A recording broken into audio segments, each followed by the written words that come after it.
Numa aula prática de eletricidade, um aluno monta um circuito elétrico como mostrado na figura. No circuito, a fonte de tensão ela é de 180 volts. Então você sabe que o que a sua bateria, sua DDP fornece, né, é uma DDP-U de 180 volts. Já posso deixar marcado aqui. E as resistências indicadas no circuito são: a resistência 1 vale 20 ohms. Então eu sei que esse resistor tem resistência de 20 ohms. E o R2 é igual ao resistor R3. E todos eles possuem a resistência de 10 ohms. Então o resistor 2 vale 10 ohms. E o resistor 3 vale 10 ohms. Tudo bem? Aí o exercício fala: dois aparelhos de medidas elétricas, um amperímetro A e um voltímetro V, também são inseridos no circuito. Nós estamos considerando que tanto o amperímetro quanto o voltímetro são ideais, ou seja, eles não estão oferecendo influência no meu circuito. Eles não alteram o valor da tensão e da corrente que passa no meu circuito.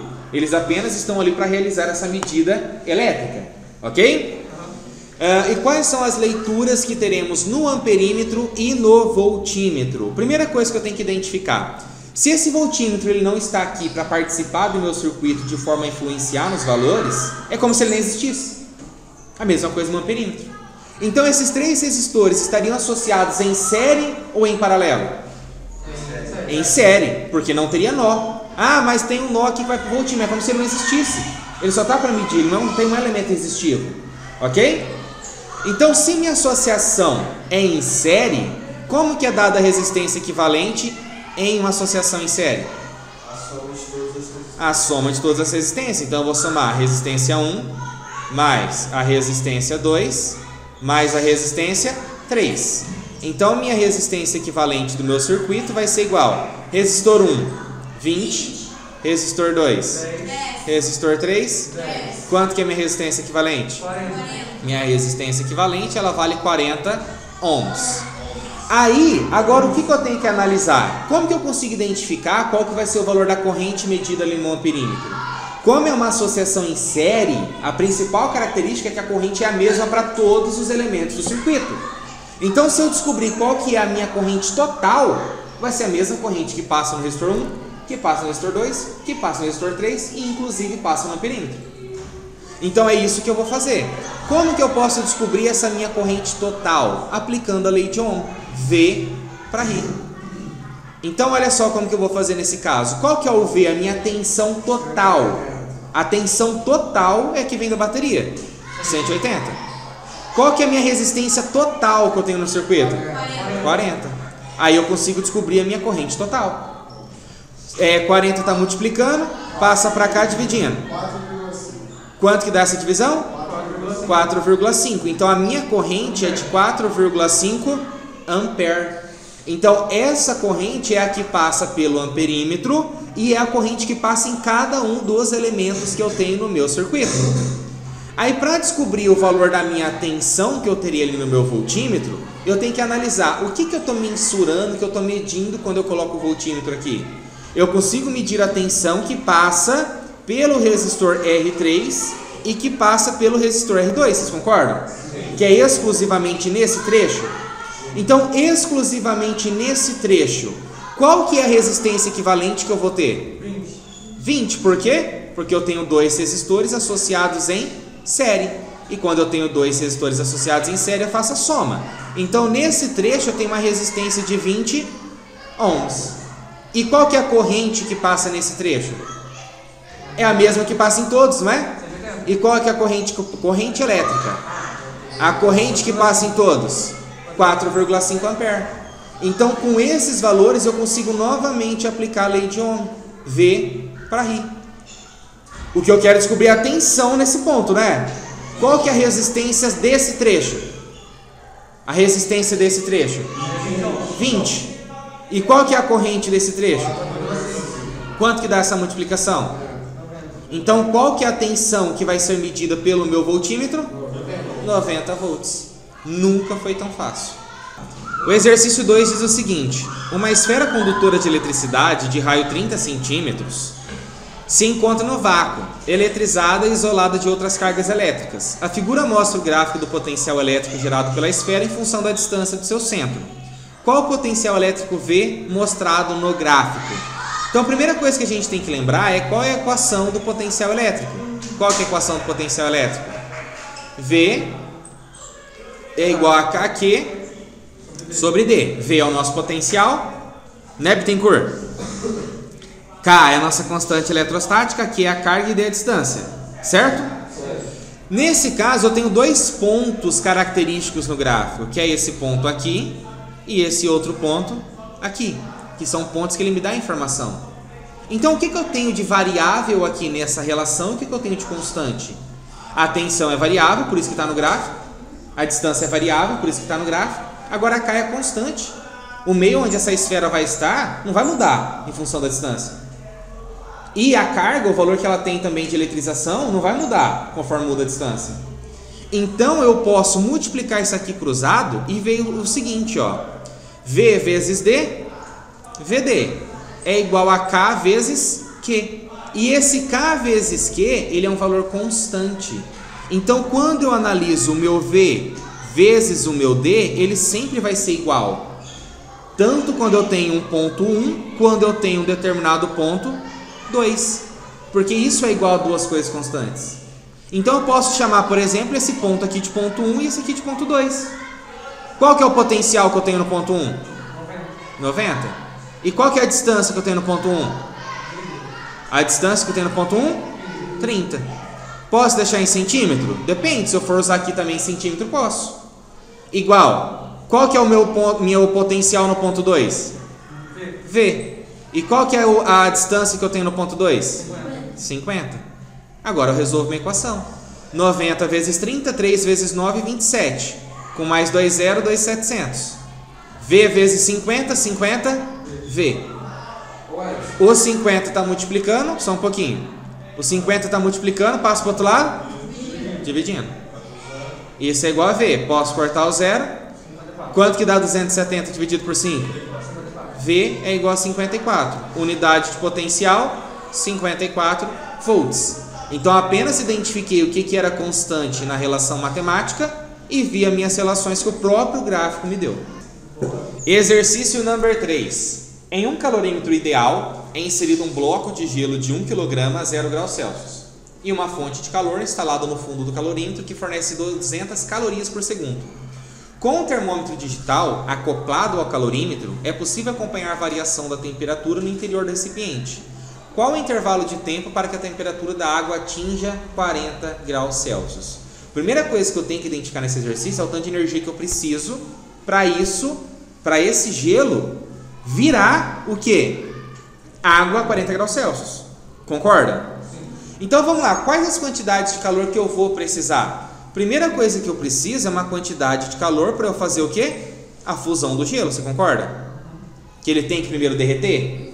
Depois eu vou ter uma outra quantidade de calor, que é a quantidade de calor para eu conseguir fazer o quê com essa água? Aquecer ela.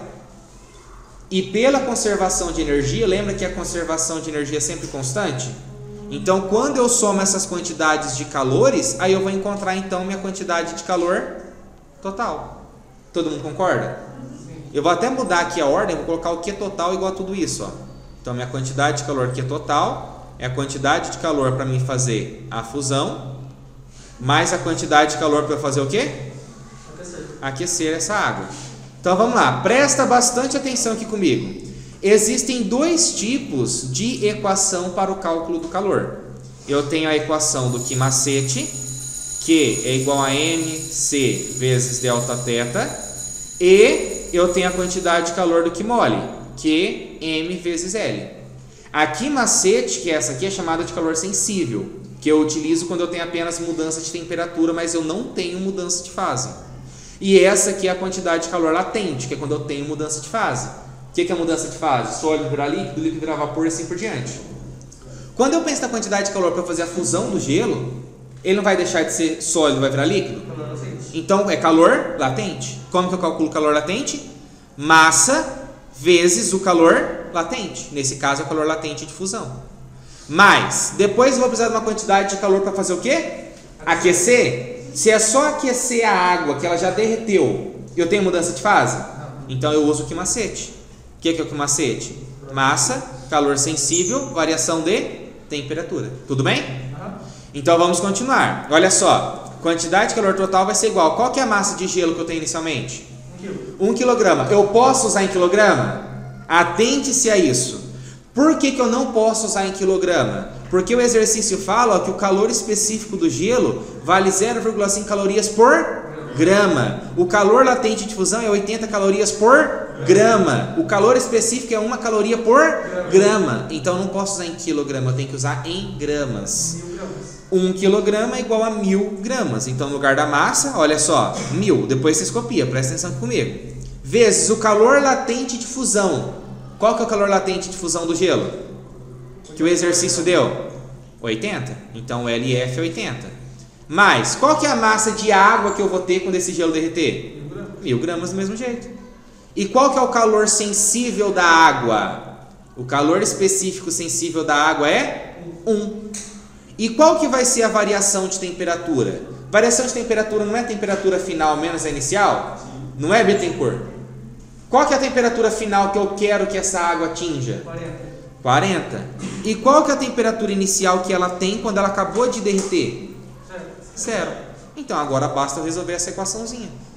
Então olha só, minha quantidade de calor, que é total, vai ser igual 1000 vezes 80. 80 mil. 1, 2, 3. Mais, aqui dá para fazer direto também, ó. Quantos que é 40 menos 0? 40 vezes 1. 40 vezes 1000. 40 mil. Quando eu faço essa soma, quanto que dá minha quantidade total de calor? 120 mil. Quanto que dá? 80 mil mais 40 mil, 120 mil o quê? Calorias. Então eu descobri a quantidade total de calor que eu preciso para fazer isso. Agora eu posso analisar a informação que ele deu ali da potência desse determinado equipamento, ó. Que essa fonte de calor, ela fornece 200 calorias por segundo, não é? Se ela fornece 200 calorias por segundo e eu preciso de 12 mil calorias, quantos segundos vai demorar todo esse processo? Posso fazer a regra de 3? Posso. 200 calorias em 1 segundo. 12 mil calorias X. Faço a regra de 3. Ou eu lembro da equação da potência. O que é potência? Potência é calor dividido pelo tempo. Qual que é a potência que o negócio tem? 200 calorias por segundo. Igual, qual que é a quantidade de calorias que eu preciso utilizar ali? 120 mil? Dividido pelo intervalo de tempo delta T. Delta T está dividindo, passa para cá? Multiplicando. Aí aqui eu já tinha 120 mil. E agora eu passo dividindo por quem? 200. O que eu posso fazer com esses zeros? Posso cortar 1, 2 com 1, 2. Quanto que dá? 1.200 dividido por 2? 600. Então, qual que é o intervalo de tempo que eu ia precisar? 600 o quê? Segundos, porque eu usei tudo ali em segundos. 10 minutos. Bela observação, que vai com o exercício da alternativa em minuto também, né? Então vamos lá, o que diz esse próximo exercício que é o 4? Um fio de resistência R, ele dissipa uma potência de 100 watts quando ele está ligado a uma fonte de tensão elétrica. Se o mesmo fio for conectado a outra fonte de tensão igual ao dobro da anterior, e considerando que o fio não sofra fusão, qual a nova potência que ele vai dissipar? E aí? Como que a gente consegue identificar isso? Vamos lá. Qual que é uma equação que eu posso determinar a potência utilizando a tensão? Potência é igual a tensão vezes corrente. Tensão vezes a corrente é uma. Boa. Só que também eu tenho que analisar que eu posso identificar a questão da resistência, né? Preciso da DDP e da resistência. Então qual que é essa equação? Que a potência é igual a U quadrado sobre R. E qual que é a potência que ele consegue dissipar quando isso aqui acontece? Ele consegue ter uma potência de 100 watts. Todo mundo concorda? Todo mundo concorda? Tá, então eu posso escrever sem medo de ser feliz que quando eu aplico essa equação do U quadrado dividido por R, qual que é o valor da potência que eu tenho? 100 watts. Nessa segunda situação, o que ele fala que eu fiz com a fonte de tensão? Eu dobrei a fonte de tensão. Se eu dobrar a fonte de tensão, como que essa equação aqui vira? Ao invés de ser U, agora eu coloco 2U. Então, 2U ao quadrado sobre R. Vocês concordam? Então, vamos lá. Quando você compara essa equação, a minha resistência do fio vai mudar? A resistência é uma propriedade intrínseca do material. Ele já tem ali aquela resistência. O que mudou? O 2 aqui, não é? Eu não tenho que levar os dois termos ao quadrado? Quando eu elevo os dois termos ao quadrado, o que eu encontro? 4U quadrado sobre R. Vocês concordam comigo? Que eu elevei tudo ao quadrado. 2 ao quadrado, 4, U quadrado, U quadrado. Aqui não tinha U quadrado sobre R? Quando era U quadrado sobre R, qual que era a minha potência? Agora eu tenho quantos U quadrado sobre R? 4. Então qual que vai ser a nova potência que ele dissipa? 400 watts. Então apenas analisando a equação a gente consegue descobrir qual que vai ser o valor dessa potência. O que eu peço para que vocês se atentem para não confundir?